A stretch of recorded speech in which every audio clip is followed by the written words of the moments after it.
અત્યારે આપણે ઊભા છે રૂમ નંબર 15ની અંદર. રૂમ નંબર 15ની અંદર જે આપણા ડોમેસ્ટિક બોર્ડ લાગેલા છે, જે ઇન્ડસ્ટ્રીયલ બોર્ડ લાગેલા છે, જે લાઇટ પંખાનો સપ્લાય છે, એ આપણા આ બોર્ડની અંદર જાય છે.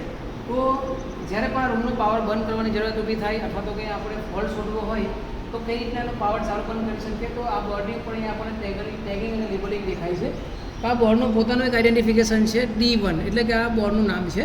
અને એની બાજુમાં આપણે એનું એડ્રેસ લખેલું છે ICDB11Y4, એટલે કે આ રૂમની અંદર સપ્લાય DB નંબર 11માંથી આવે છે. અને આ બોર્ડની જો વાત કરીએ તો Y4, એવા અહીંયા આગળ બધા જ બોર્ડ ઉપર આપણે લેબલિંગ કરેલું છે. તો એ અલગ અલગ MCBમાંથી આવે છે, પણ એ DB જે છે એ છે DB11. તો આવો જાણીએ આપણે કે DB11નું લોકેશન કઈ જગ્યાએ છે.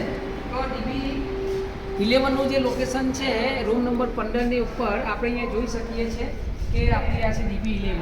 તો આ રૂમ નંબર 15નો જે સપ્લાય છે એ DB નંબર 11ની અંદરથી આવે છે. ગમે ત્યારે પણ આપણે જ્યારે રૂમનો સપ્લાય ચાલુ બંધ કરવાની જરૂરિયાત ઊભી થાય અથવા તો આઇસોલેટ કરવાની જરૂર પડે તો આપણે DB નંબર 11ની અંદરથી એનો સપ્લાય ચાલુ પણ આપણે કરી શકીશું.